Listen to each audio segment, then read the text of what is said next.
এখন আমরা আলোচনা করব reinforcement for coupling beams. Coupling বিমের রেনফোর্সমেন্ট কিভাবে দিব, কোথায় দিতে হবে, কিভাবে সেটা প্রোভাইড করতে হবে সেটা নিয়ে আমরা আলোচনা করব। তো এখানে যেটা বলতেছে যে coupling beams reinforced with two intersecting groups of diagonally placed bars symmetrical about the midspan shall satisfy A, B and either C or D। মানে এখানে চারটা ক্রাইটেরিয়া দিয়ে দিছে যেগুলো আমাদেরকে ফুলফিল করতে হবে।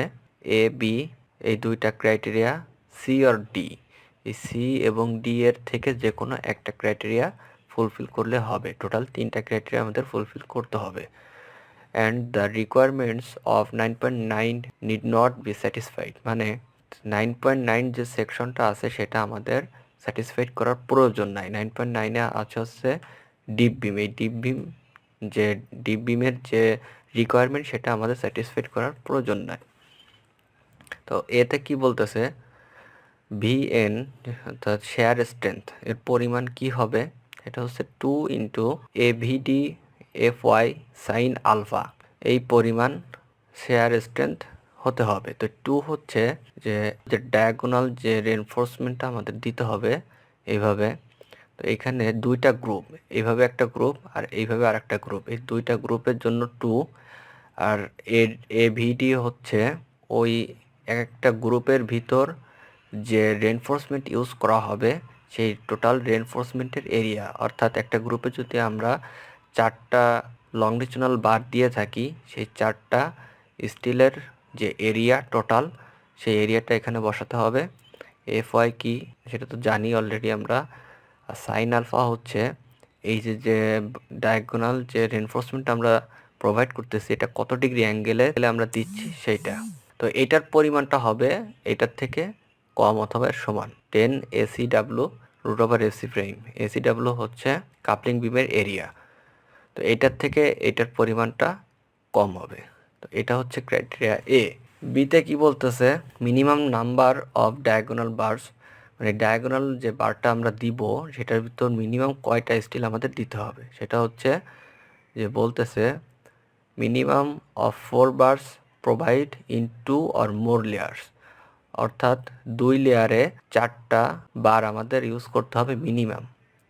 এর বেশিও ইউজ করা যাবে, 6টা 8টা 10টা, কিন্তু মিনিমাম আমাদের ইউজ করতে হবে 4টা বার। এখানে সেটাই বলতেছে এই ক্রাইটেরিয়া আমাদের, এটা হচ্ছে আমাদের ক্রাইটেরিয়া বি। আর ক্রাইটেরিয়া সিতে বলতেছে যে is group of diagonal bars shall be enclosed by rectilinear transverse reinforcement having out to out dimension of at least BW/2। মানে এইখানে এই এই যে টাইটা আমরা ইউজ করেছি এটা হচ্ছে ট্রান্সভার্স রেনফোর্সমেন্ট, ডায়াগোনাল রেনফোর্সমেন্টের ভিতর। তো এইখানে এইখান থেকে এতটুকুর যে ডিস্টেন্স সেটা হবে হচ্ছে BW/2। বিডাব্লিউ কোনটা, বিডাব্লিউ হচ্ছে এখান থেকে এতটুকু। এই ডিস্টেন্সের অর্ধেক হচ্ছে মিনিমাম, এখান থেকে এতটুকু দিতে হবে।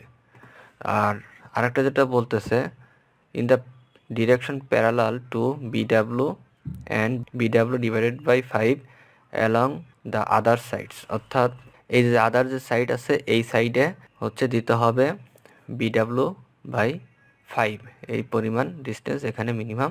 আর এখানে আরেকটা জিনিস বলতেছে সেটা হচ্ছে যে ASA is not less than the greater of 1 and 2। অর্থাৎ ASA হচ্ছে এখান থেকে আমাদেরকে যে ট্রান্সভার্স রিভার আমরা দিব সেটা কি পরিমাণ দিতে হবে এবং কি স্পেসিংয়ে দিতে হবে সেটা আমাদের বের করে দিতে হবে।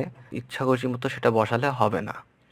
তো এএসএস হচ্ছে স্টিলের এরিয়া। অর্থাৎ সাপোজ আমরা যদি এইভাবে এই ডিরেকশনে ক্যালকুলেশন করি, তো এইভাবে যদি আমরা কেটে ফেলি, এভাবে কেটে ফেললে আমরা এখানে আমরা স্টিল পাবো হচ্ছে দুইটা বার পাবো, একটা আর একটা। তো এটা আমরা 10 মিলি টাই ইউজ করলাম সাপোজ। তো তাহলে 2 ইন্টু এই 10 মিলির যে এরিয়া সেটা হচ্ছে মূলত এএসএইচ। তো এএসএইচ এর আমরা ভ্যালুটা পেলাম, সেই ভ্যালুটা আমরা এখানে বসিয়ে ইকুয়াল যদি 0.09 S B C F C prime by F Y এটা দিয়ে ক্যালকুলেশন আমরা করি, তাহলে স্পেসিংটা পাবো কিভাবে। এটা হচ্ছে এইচ হচ্ছে স্পেসিং আর বিসি হচ্ছে এইখান থেকে এতটুকু যে ডিস্টেন্স সেটা হচ্ছে বিসি। তাহলে এখান থেকে আমরা স্পেসিং পাবো, একইভাবে এখান থেকেও আমরা স্পেসিংটা পাবো। তো এই দুইটার মধ্যে যেটা কম সেটা আমাদের নিতে হবে। আর একটা স্পেসিংয়ের ব্যাপারে যেটা বলতেছে যে not exceed 6D of the smallest diagonal bars, অর্থাৎ যে আমরা লংডিচুনাল যে রেনফোর্সমেন্টটা ইউজ করব তার সবথেকে বেশি ডায়ার যে স্টিলটা আমাদের থাকবে সেটা 6 গুণ, অথবা নট এক্সিডিং 350 মানে 350 মিলিমিটার। তো এই দুইটার ভিতর যেটা ছোট সেটা আমাদেরকে নিতে হবে। তো ট্রান্সভার রেনফোর্সমেন্ট কোনটা সেটা আরেকবার দেখিয়ে দিই। এটা হচ্ছে এই বরাবর যে টাইগুলো আমরা ইউজ করব, এই যে এই বরাবর যে টাইগুলো আমরা ইউজ করব এটাকেই মূলত বলা হচ্ছে ট্রান্সভার রেনফোর্সমেন্ট।